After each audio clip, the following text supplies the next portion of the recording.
Loué soit le Seigneur. Nous allons reprendre là où nous nous sommes arrêtés la semaine dernière et vous montrer l'épître aux Romains chapitre 7. De même, mes frères et sœurs, vous aussi vous avez été mis à mort par rapport à la loi. Je veux simplement vous dire ceci. Je dois être fidèle au ministère auquel Dieu m'a appelé, d'accord?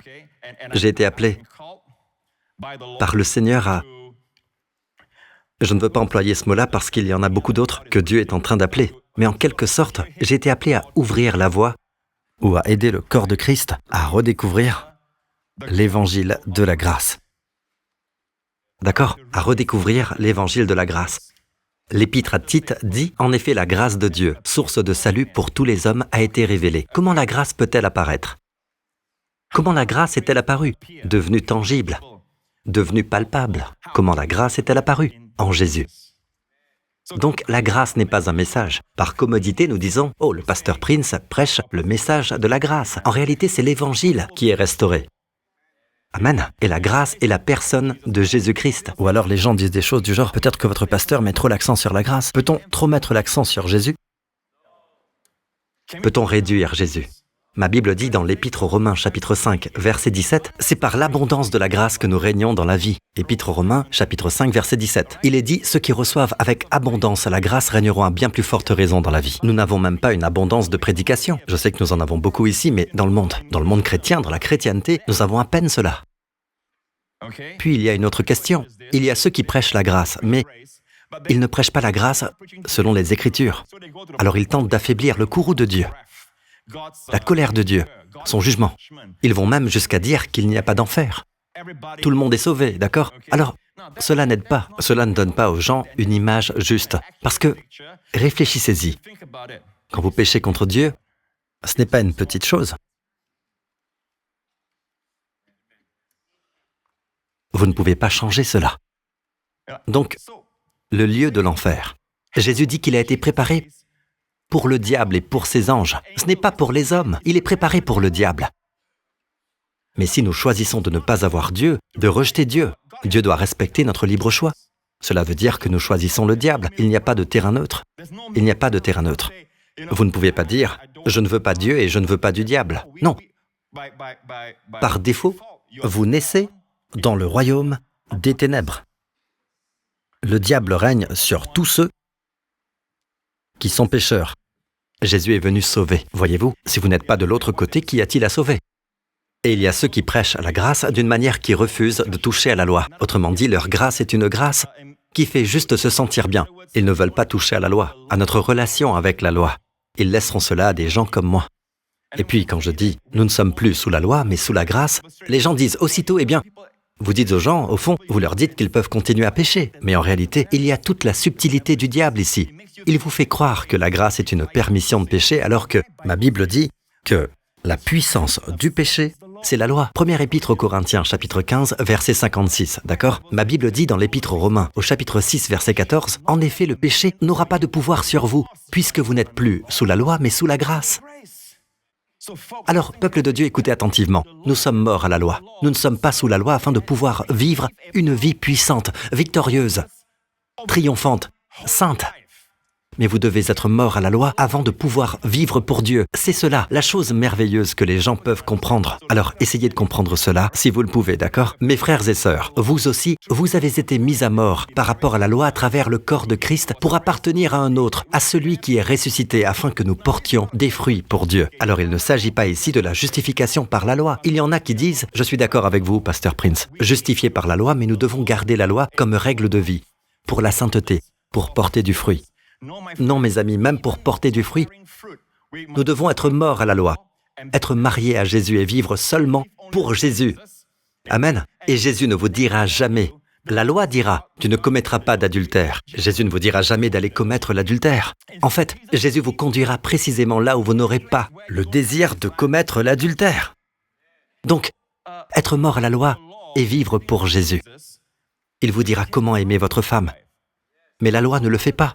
Pourtant, vous devez être mort à la loi parce que... Bon, je vais peut-être un peu trop vite. Nous l'avons traité la semaine dernière. Donc vous devez prendre le message si vous voulez suivre. En effet, lorsque nous étions livrés à notre nature propre, les passions pécheresses éveillées par la loi agissaient dans nos membres, de sorte que nous portions des fruits pour la mort. Donc il ne s'agit pas ici de la justification par la loi. Il s'agit de la sanctification par la loi ou par la grâce.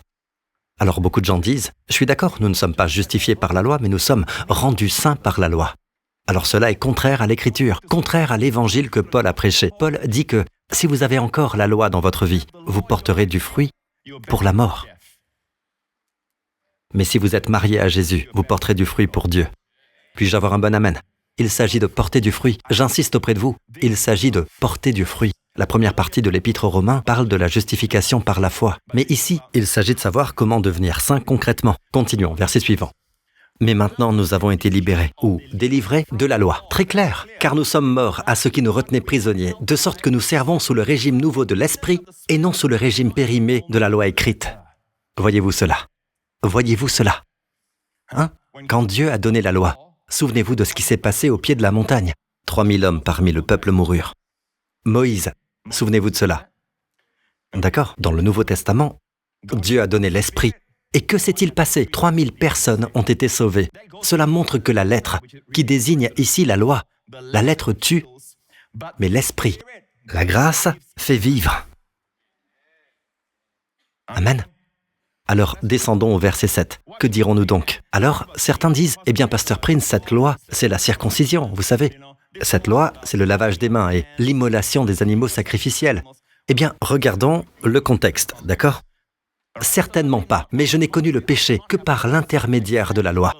De quelle loi s'agit-il? En effet, je n'aurais pas su ce qu'est la convoitise ou le désir charnel si la loi n'avait pas dit « tu ne convoiteras pas » ou si elle avait dit « pas de désir charnel ». Le contexte est très clair, il ne parle pas ici de la loi cérémonielle, il parle des 10 commandements.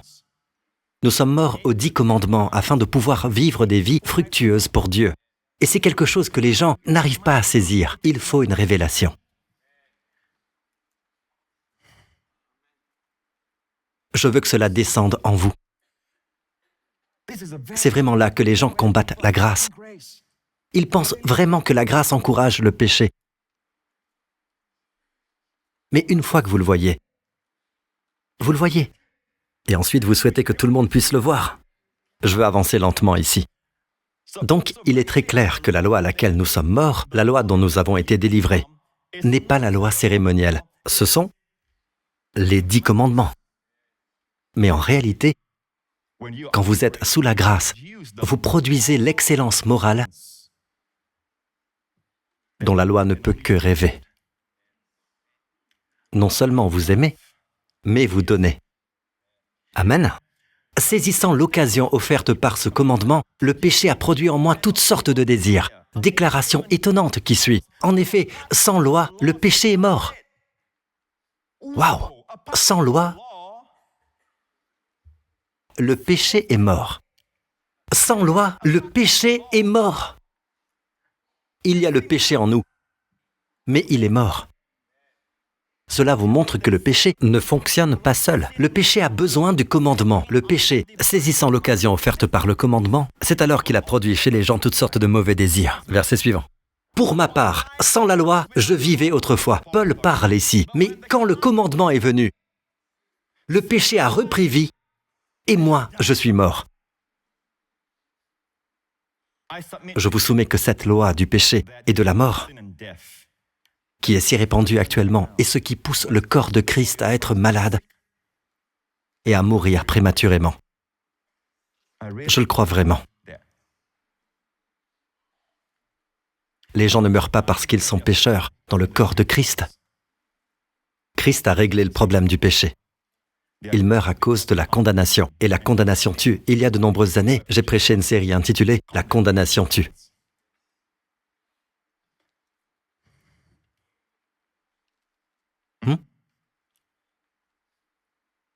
Le diable vous dit « Vous n'avez pas gardé cette loi ».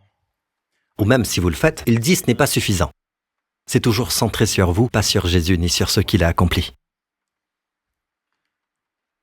Le péché a repris vie et moi, je suis mort. Comment avons-nous un réveil du péché?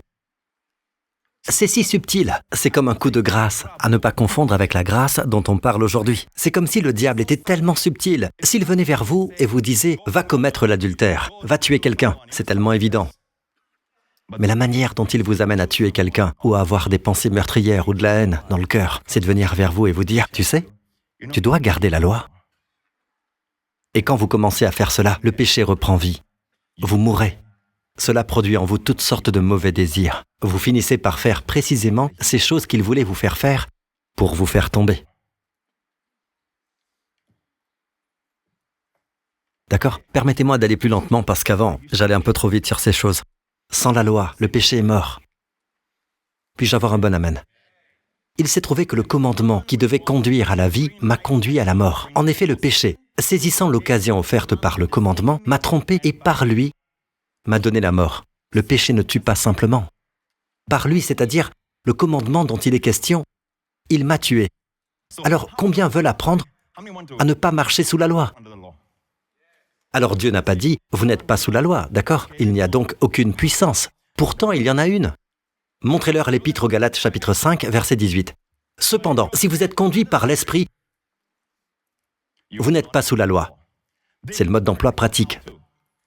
Amen. Si vous êtes conduits par l'Esprit, vous n'êtes pas sous la loi. Si vous êtes conduits par l'Esprit, l'une des clés de l'année du jubilé, cette année, c'est de suivre le mouvement de l'Esprit. Si vous êtes conduit par l'Esprit, vous n'êtes pas sous la loi. Disons que la première chose, quand vous vous levez, la première chose que Dieu vous dit, c'est « je veux que tu dises simplement cette prière » sur vos enfants ou autre chose. Vous dites « non, non, non, d'habitude je fais mes prières après mon petit-déj ». Dieu ne vous dira pas de réciter des prières, d'accord? Dieu dira « prie ». Nous disons « je fais mes prières ». C'est une chose de prier, c'en est une autre de réciter ses prières. Vous priez ce que Dieu met dans votre cœur.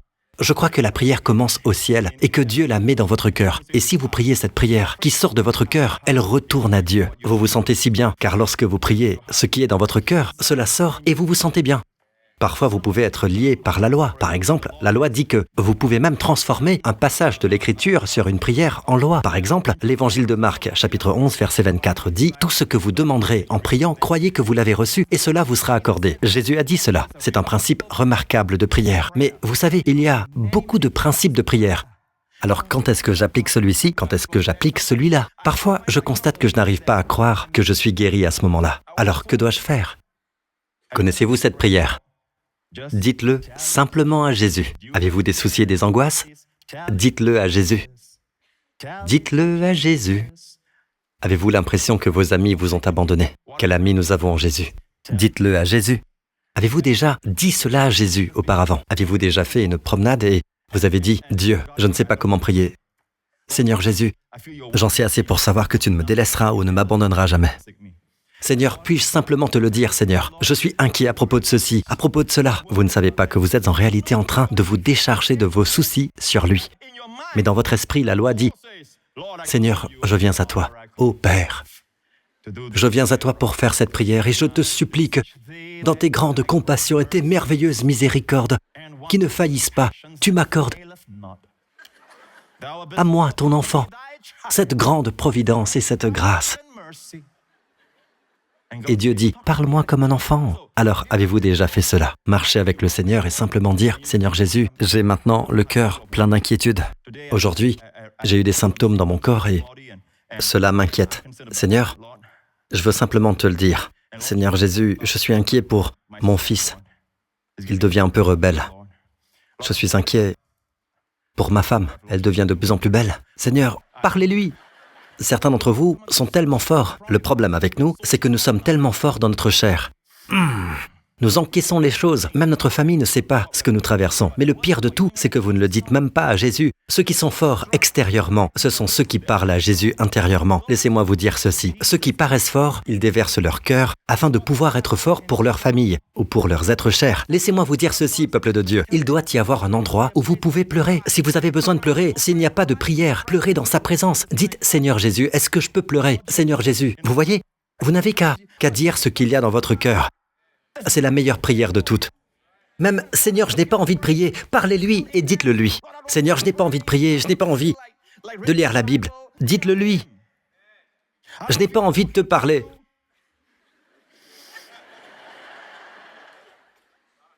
Dites-le lui. Vous ne le verrez jamais faire. Oh! Comment? Comment tu oses? Vous ne le verrez jamais choqué. Je ne sais pas ce qui m'arrive aujourd'hui, mais Sérieusement, peuple de Dieu, nous sommes en train de vous montrer comment être conduit par l'Esprit. C'est une spontanéité. Il y a une spontanéité. Mais certains d'entre nous sont tellement légalistes que nous devons prier de cette manière. Nous devons prier de cette manière. Chaque jour, il faut prendre la communion avant le petit déjeuner. Mais un jour, le Seigneur dit, le Seigneur veut simplement voir si vous êtes souple et si vous suivez le mouvement de son esprit. Dieu dit, d'accord, prends la communion le soir. Non, je ne peux pas la nuit. Parce que je viens de dîner, je dois digérer. Savez-vous que lorsque vous suivez le Seigneur, la santé sera là, la guérison sera là. Quand Jésus a dit à l'homme, va te laver les yeux, il est revenu en voyant. Amen. Amen. Et certains d'entre nous sont tellement légalistes, nous faisons du légalisme avec tout. La communion, la prière, si vous êtes conduit par l'Esprit, vous n'êtes plus sous la loi. D'accord? Le Saint-Esprit est un esprit merveilleux. En fait, la Bible dit « marchez par l'Esprit ». Montrez-leur le verset juste avant celui-ci. « Voici donc ce que je vous dis, marchez par l'Esprit. Et vous n'accomplirez pas les désirs de votre nature propre. » Je vais vous dire comment le peuple de Dieu fait cela, d'accord? Dites-moi si c'est vrai ou non. Nous ne le disons pas avec des mots, mais c'est ce que nous faisons. Nous essayons de ne pas accomplir les désirs de la chair. Quand cela surgit, nous le réprimons. Et c'est mal. Nous le ressentons. Quand on conduit, ça nous prend. Et nous essayons de le réprimer, n'est-ce pas? Nous essayons de ne pas accomplir les désirs de la chair afin de pouvoir marcher par l'Esprit. N'est-ce pas? Nous avons tout compris. Que dit le verset? Marchez par l'Esprit. Soyez conduits par l'Esprit, et vous finirez par ne pas accomplir les désirs de la chair. Vous n'y penserez même pas. Marchez par l'Esprit intentionnellement. Dites au Seigneur, aujourd'hui ou demain, dites simplement au Seigneur, « Seigneur, apprends-moi à marcher par l'Esprit. » Et l'Esprit ne vous dira jamais des choses contraires à l'Écriture. Il ne vous dira jamais de tromper quelqu'un. Dans cette situation, c'est permis de tricher. Dans cette situation, c'est permis de commettre l'adultère. Jamais, jamais. En fait, il vous donnera la grâce de ne pas faire ces choses. Il vous donnera quelque chose de meilleur. Amen. Vous n'êtes pas heureux dans votre mariage? Parlez au Seigneur. Vous n'êtes pas content de quelqu'un? Parlez au Seigneur. Vous êtes en colère contre quelqu'un? Parlez au Seigneur. Et vous pouvez même dire au Seigneur que vous êtes en colère contre lui. Mais parlez-lui.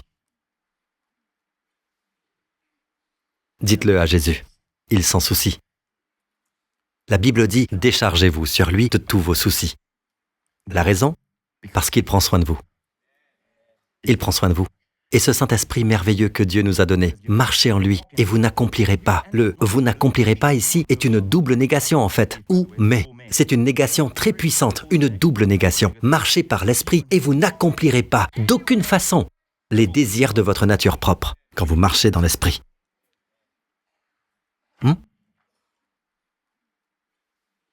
Certains parmi nous sommes des créatures d'habitude et Dieu veut briser cela. Le mot habitude en anglais, H-A-B-I-T, habit. Enlevez le H, il reste A-B-I-T qui signifie un petit bout. Enlevez le A, il reste B-I-T pour bout. On enlève le B, il reste I-T, la chose est toujours là. Il reste le I qui signifie « moi ». Il ne reste plus qu'à le crucifier sur la croix. Nous sommes tellement des créatures d'habitude. Alors nous disons, ce n'est pas grand-chose, Pasteur Prince. Non, ce sont ces choses qui révèlent quelque chose, notre manque de fluidité avec l'esprit. Il faut que ce soit comme ça, il faut que ce soit comme ça. Et nous, Singapouriens, surtout, nous sommes vraiment des créatures d'habitude.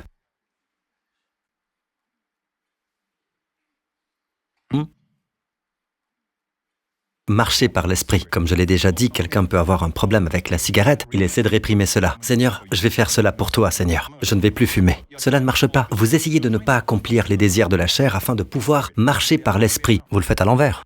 Marchez par l'esprit. Dites au Seigneur, que se passe-t-il, Seigneur? Pourquoi est-ce que je recommence à fumer? Et le Seigneur dit, tu es sous pression. L'Esprit de Dieu vous rejoindra, d'accord? Tu as fait ceci. Tu as fait cela parce que tu es stressé. Et mon fils, je veux que tu te couches plus tôt à partir de maintenant. Ou je veux que tu passes plus de temps avec tes enfants. Mon fils, je veux que tu sortes avec ta femme. Peu importe. Même si l'Esprit ne vous dira jamais quelque chose de contraire à sa nature. Mais ce qui est étonnant, c'est qu'en faisant cela, il enlève votre stress. Quand il enlève votre stress, tout à coup, le désir de fumer tombe. Et tous les problèmes de cigarette ne viennent pas du stress. Mais dans ce cas particulier, l'Esprit de Dieu peut vous conduire vers la liberté. Il vous conduit toujours vers le jubilé. Il vous conduit toujours vers la liberté, vers la victoire. Que Dieu soit remercié, lui qui nous fait toujours triompher. Toujours vers la victoire. Moi, l'Éternel ton Dieu, a-t-il dit à Ésaïe, moi, l'Éternel, ton Dieu, je t'instruis pour ton bien. Savez-vous que dans l'Ancien Testament, le Saint-Esprit est venu sur les prophètes. L'Esprit de Dieu est venu sur Samson, par exemple. Montrez-leur le livre des Juges, au chapitre 14. Samson descendit avec son père et sa mère à Timna. Lorsqu'ils arrivèrent aux vignes de Timna, un jeune lion rugissant vint à sa rencontre. Donc, le jeune lion est une image du diable, n'est-ce pas? L'Esprit de l'Éternel vint sur Samson et, sans rien à la main, il déchira le lion comme s'il s'agissait d'un chevreau. Il ne dit pas à son père et à sa mère ce qu'il avait fait. L'Esprit de l'Éternel est venu sur lui avec puissance et il a déchiré le lion. Je crois que Samson n'était pas un grand gaillard. Je crois que Samson était un homme maigrelet, afin que la gloire revienne à Dieu. Mais l'Esprit de Dieu est venu sur lui. Vous voyez, cette expression « vint sur » correspond à un seul mot en hébreu, « tsalar ». Tsalar, c'est le mot qui signifie « prospérer ». Souvenez-vous, Josué chapitre 1, verset 8. Montrez-leur le verset. Que ce livre de la loi ne s'éloigne pas de toi, d'accord? Si vous méditez la parole de Dieu jour et nuit, que va-t-il se passer? Tu auras du succès dans tes entreprises. Le mot hébreu, tsalar. Quand le Saint-Esprit vient sur vous, vous n'avez peut-être jamais entendu cela prêcher, mais le Saint-Esprit vient sur vous pour vous faire prospérer. Pour Samson, il est un soldat de la nation d'Israël. D'accord? Amen. Et l'Esprit est venu sur lui pour le faire prospérer dans le combat. Mais si vous êtes enseignant, il vient sur vous pour vous faire prospérer dans ce domaine. Donc, le don du Saint-Esprit sert à cela, vous rendre capable de prospérer. Et je vais conclure. Mais regardons ce que Jésus dit dans Jean chapitre 14. « Quant à moi, je prierai le Père, et il vous donnera un autre défenseur afin qu'il reste, combien de temps? Éternellement avec vous. » Alors pourquoi a-t-il dit un autre défenseur? En grec, il y a deux mots pour dire « autre ». D'accord? Deux mots principaux pour dire « autre ». L'un est « hétéros ». « Hétéros » signifie « un autre d'une nature différente ». D'accord? « Allos » signifie « un autre de la même nature ». Quand Paul dit « vous êtes passés à un autre évangile », il a dit aux Galates qu'ils avaient quitté la grâce pour un autre évangile. C'est « hétéros ». D'accord? Mais ici, quand Jésus dit « un autre », c'est « allos ». Je vous envoie un autre défenseur comme moi. Si je vous dis maintenant, « Et les amis, avez-vous 2 billets de $50 ?» D'accord? Vous dites, « Oui, pasteur, venez ici, laissez-moi vous donner mon billet de $100. » Avez-vous perdu quelque chose? Il y a peut-être une chose. La forme, l'apparence, n'est-ce pas? Jésus, dans sa personne, retourne vers le Père, dans sa forme tangible, et il dit, « Je vous donnerai un autre défenseur, comme lui. » De la manière dont il était avec les disciples, d'accord? Et le mot « défenseur » dans la Bible King James, c'est « consolateur ». En grec, « para ». « Para » signifie toujours « aux côtés de ». « Para », peu importe ce qui vient après « para ». D'accord? « Parakletos ». D'accord? Il est appelé aux côtés pour aider. C'est pourquoi vous pouvez parler à Jésus. Vous pouvez parler au Seigneur. Et c'est en réalité le Saint-Esprit. La plus grande vérité que nous puissions recevoir aujourd'hui, c'est que sur la terre aujourd'hui, la troisième personne de la divinité habite maintenant. Il y a eu un temps, dans l'Ancien Testament, où le Père était au premier plan. Puis Jésus est venu. Il était littéralement ici dans la chair, mourant pour nos péchés. Et puis, quand il est retourné vers le Père, il a envoyé un autre défenseur qui se tient prêt. Et le mot ici porte la même idée que dans la Amplified Bible. Elle met beaucoup de mots parce qu'un seul mot ne suffit pas pour décrire défenseur qui est à nos côtés. Je dis à nos côtés parce que cela vous aide à comprendre qu'il est comme un ami près de vous, parce que c'est ce que Jésus dit, parakletos, c'est-à-dire appelé aux côtés pour aider ou défendre. C'est aussi exprimé comme avocat. Il sait tout de vos manquements. Il sait ce que Jésus a accompli et il plaide votre cause. Et il est appelé auprès de quelqu'un pour aider ou défendre. Beaucoup de gens ne pensent pas à l'amour du Saint-Esprit, mais savez-vous que la Bible emploie l'expression « l'amour de l'Esprit » ? Savez-vous que l'Esprit vous aime, mais le Saint-Esprit n'attire pas l'attention sur lui-même, il attire l'attention sur Jésus. Dans ce discours de la chambre haute, vous trouverez Jésus dire « Il révélera ma gloire ». Montrez-leur le verset. Il me glorifiera. Il révélera ma gloire parce qu'il prendra de ce qui est à moi et vous l'annoncera. Vous voulez savoir si un ministère vient de Dieu? Écoutez ce que cette personne dit de Jésus. Ce ministère glorifie-t-il Jésus? Alors, je n'ai pas dit « parle-t-il de Dieu ?» Beaucoup de gens parlent de Dieu. Je parle de Jésus, notre Seigneur Jésus.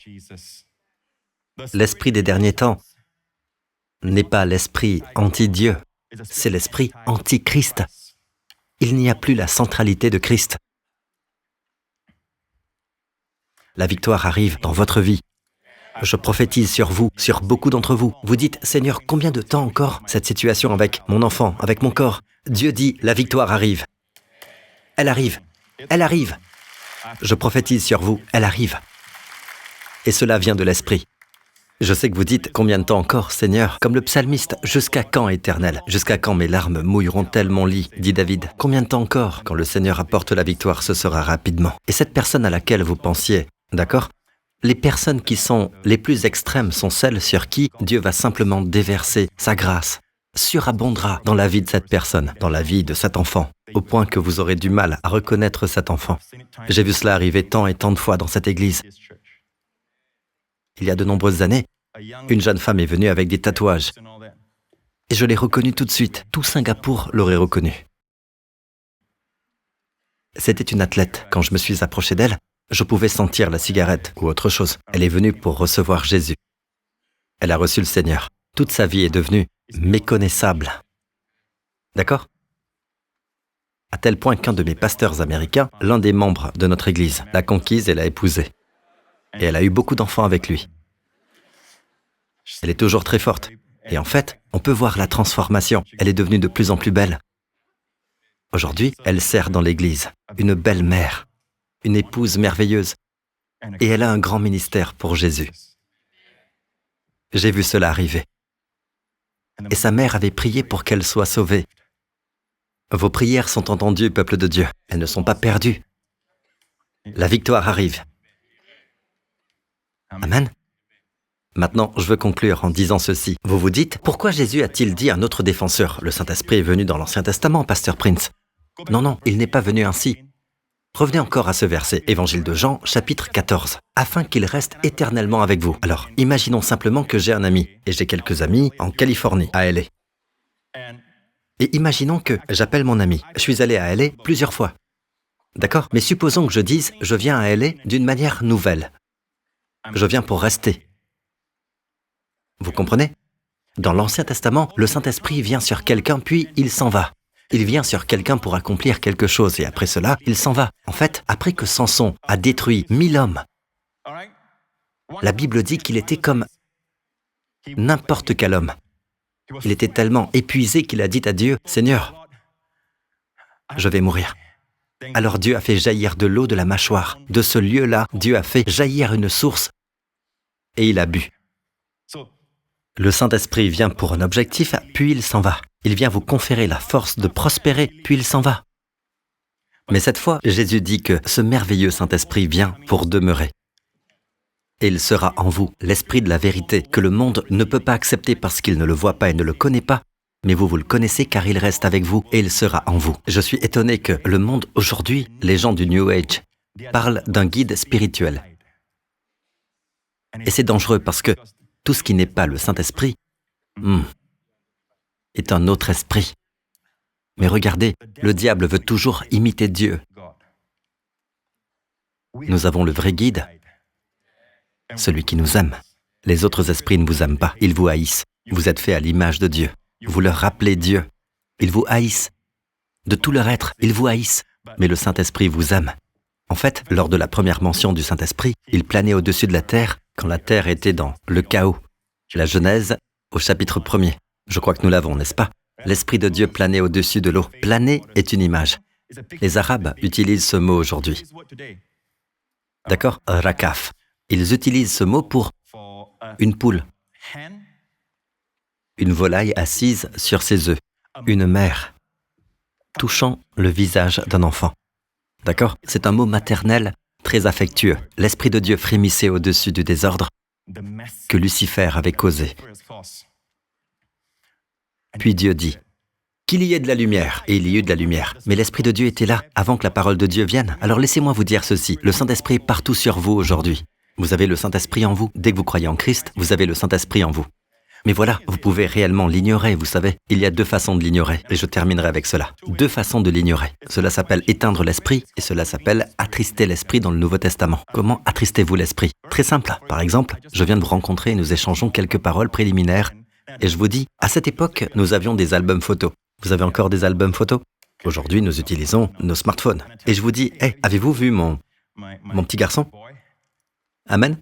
Oh, d'accord, laissez-moi voir. Alors je lui montre mon garçon, et vous savez tous combien je suis fier de mon garçon. Amen. Donc je lui montre mon petit bonhomme, et il regarde ailleurs. Oh, d'accord. Il n'est pas intéressé. Je dis, voici ma fille. Elle est belle, hein? Oui, oui. En regardant ailleurs, devinez quoi? Est-ce que je vais continuer à lui montrer? Non, je vais fermer mon téléphone. Vous êtes pareil. Quand vous montrez un album photo à quelqu'un et qu'il n'est pas intéressé, vous le fermez. Alors pourquoi semble-t-il que la Bible se ferme pour beaucoup de gens? Ils ne veulent pas voir le Fils de Dieu. Le Saint-Esprit est venu pour glorifier une seule personne, pas même lui-même. Il n'est pas venu pour se glorifier lui-même. Il vient pour glorifier Jésus. Puis-je avoir un bon amen? Une autre manière, vous savez, c'est qu'il est là, mais nous l'ignorons. Je terminerai avec ceci. En Allemagne, il y a une grande cathédrale mondialement célèbre pour son orgue. Elle a ces grands tuyaux qui s'élèvent très haut. Quand on joue de l'orgue, c'est comme si les tuyaux résonnaient pleinement dans la grande cathédrale. On l'appelle la grande cathédrale de Fribourg, en Allemagne.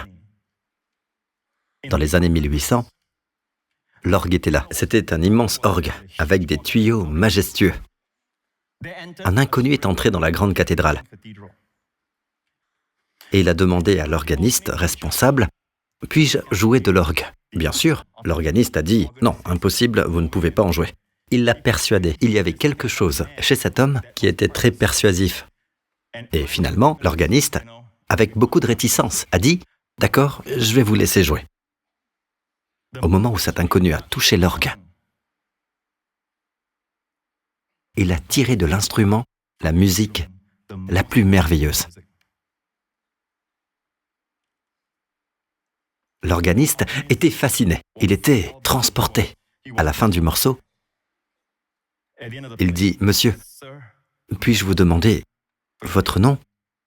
Et l'inconnu répond, « Mendelssohn. » Vous savez, Mendelssohn est le grand compositeur, Félix Mendelssohn, de la période romantique.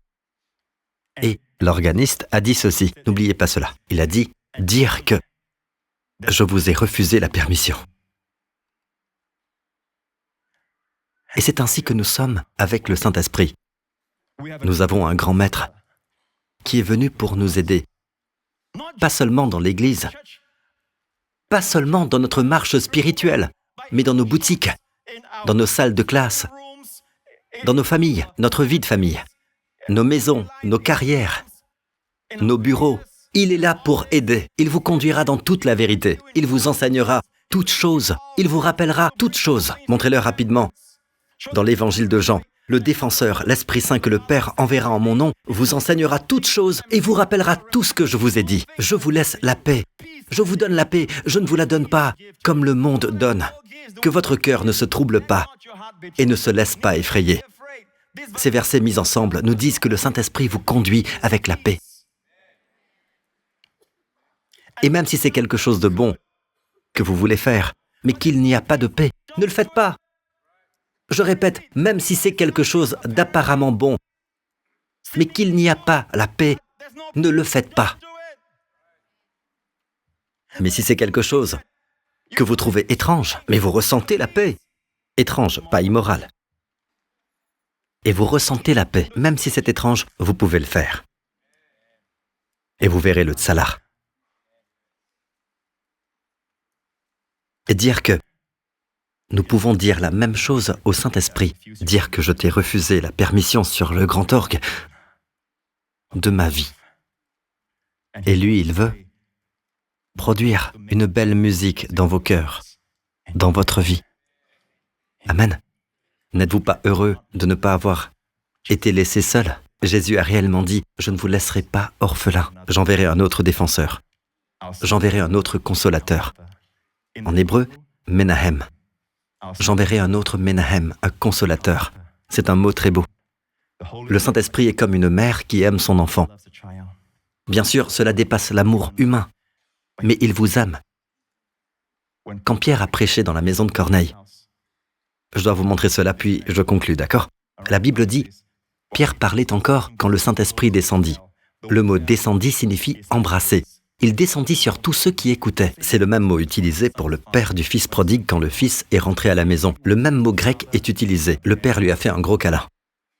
Et quelle était la parole que Pierre prononçait? Regardez le contexte. Il disait, tous les prophètes rendent de lui, Jésus, le témoignage que toute personne, je veux dire, à tous ceux d'entre vous qui êtes ici, sans Christ, sans Dieu, sans espérance, laissez-moi vous dire ceci. Qui croit en lui reçoit par son nom le pardon des péchés. Le pardon, l'éloignement des péchés, comme si le péché n'avait jamais existé. Vous allez le recevoir.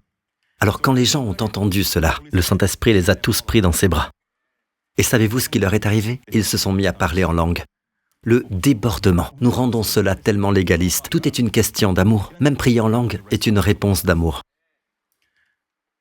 Dieu sait ce que vous traversez. Il connaît toutes les peurs et les inquiétudes dans vos cœurs. Et le Saint-Esprit le sait.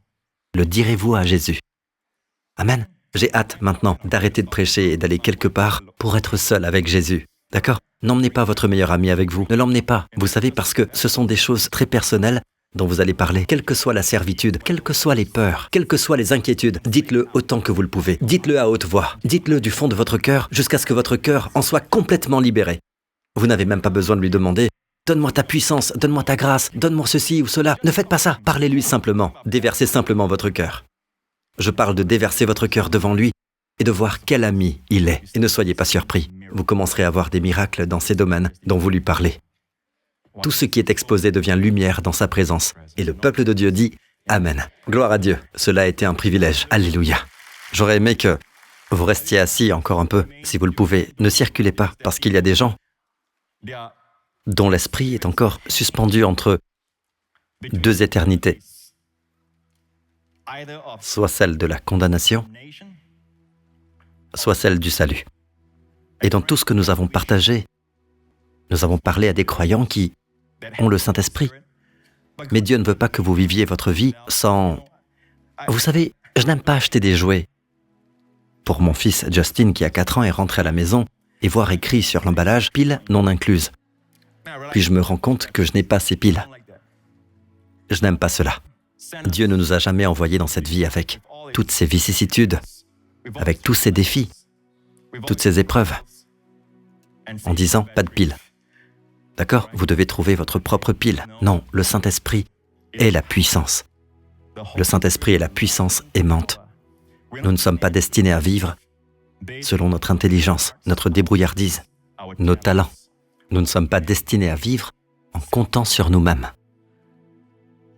Les gens qui font cela meurent vite. Ils vieillissent vite. Vous serez stressé si vous comptez sur vous-même. Ce dicton « aide-toi et le ciel t'aidera » ne vient pas de la Bible. Tout le monde est impuissant. Si seulement les gens restaient humbles et le reconnaissaient, ne traversez pas la vie pendant longtemps, jusqu'à un âge avancé pour enfin décider. Vous aurez perdu une grande partie de votre vie alors que vous étiez censé être rendu capable de prospérer. Mes amis, assurez-vous de votre salut. Faites cette prière avec moi, du fond de votre cœur, parce que Jésus-Christ est mort en la croix pour vos péchés. Il a porté vos péchés dans son corps à la croix. Il a subi votre malédiction.